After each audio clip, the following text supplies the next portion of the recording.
Hi friends, இன்றைக்கி பார்த்தீங்கன்னா எங்கள் வீட்டில் ஈவினிங் ஸ்நாக்ஸு வாழைக்காய் பஜ்ஜியும் பொட்டுக்கடலை சட்னி தாங்க பண்ணியிருந்தேன். இதுதான் இன்றைக்கி உங்கள் கூட நான் ஷேர் பண்ணிக்க போகிறேன். இதுக்கு பார்த்தீங்கன்னா நான் 2 வாழைக்காயை நல்லா தோல் சீவி எடுத்து வச்சுக்கிட்டு அதை நல்லா ஸ்லைஸாக கட் பண்ணி வச்சுட்டேங்க. அதுக்கு அடுத்ததாக 1 கப் கடலை மாவு எடுத்துக்கலாங்க. இது கூடவே 1 ஸ்பூன் பச்சரிசி மாவு சேர்த்துக்கலாம். இதுக்கப்புறமா இதில் 1 ஸ்பூன் சில்லி பவுடர் சேர்த்துக்கிட்டேன். சில்லி பவுடர் சேர்த்துட்டு இது கூடவே 1/2 ஸ்பூன் கரம் மசாலா ஆட் பண்ணிக்கலாங்க.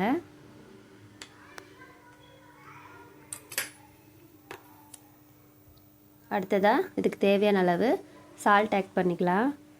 அதுக்கப்புறம் நான் கேசரி பவுடர் எதுவும் ஆட் பண்ணலைங்க. ஃபுட் கலர் எதுவும் ஆட் பண்ணாமல் அதுக்கு பதிலாக Kashmiri chilli powder 1/2 spoon add பண்ணிக்கிட்டேன். அதுவே கலர் நல்லா தான் வந்திருந்தது. இப்போ நம்ம கொஞ்சமாக தண்ணி விட்டு அது நல்லா வாழைக்காயில் ஒட்டுற அளவுக்கு பிசைஞ்சு எடுத்துக்கலாம். பாருங்கள், நான் கொஞ்சமாக தண்ணி விட்டு இந்த பதத்துக்கு பிசைஞ்சு எடுத்துக்கிட்டேங்க. அடுத்ததாக நம்ம பஜ்ஜிக்கு சூப்பராக ஒரு சிம்பிளான ஒரு சட்னி ரெடி பண்ணிடலாம். வெறும் பொட்டுக்கடலை, 2 காஞ்ச மிளகாய், தேவையான அளவு உப்பு, இவ்வளோதாங்க. இது 3 மட்டுமே சேர்த்துட்டு அதுக்கு ஒரு மிக்ஸியில் அரைச்சி எடுத்துகிட்டு வந்துட்டு அதுக்கு ஒரு தாளிப்பு கொடுத்துடலாம். பாருங்கள், கடுகு, சோம்பு, கருவேப்பிலை, உளுத்தம்பருப்பு போட்டு சூப்பராக சட்னிக்கு ஒரு தாளிப்பு கொடுத்தாச்சுங்க. அவ்வளோதாங்க, சட்னி ரெடி ஆயிடுச்சு. இதுக்கப்புறமா நம்ம ஒரு வானலில் பஜ்ஜி பொரிக்கிறதுக்கு தேவையான எண்ணெயை ஊற்றிக்கலாம்.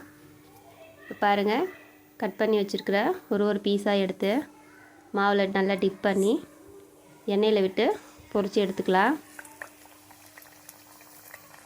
பஜ்ஜி நல்லா செவந்து வந்ததுக்கப்புறமா நம்ம வேறு ஒரு பிளேட்டுக்கு மாற்றி எடுத்துக்கலாங்க.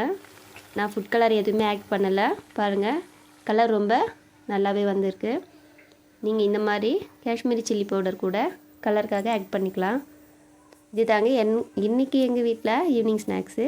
நீங்கள் என்ன சாப்பிட்டீங்கன்னு கமெண்டில் சொல்லுங்கள். என்னோடய சேனல் பிடிச்சிருந்தா சப்ஸ்கிரைப் பண்ணி சப்போர்ட் பண்ணுங்கள். Thank you friends.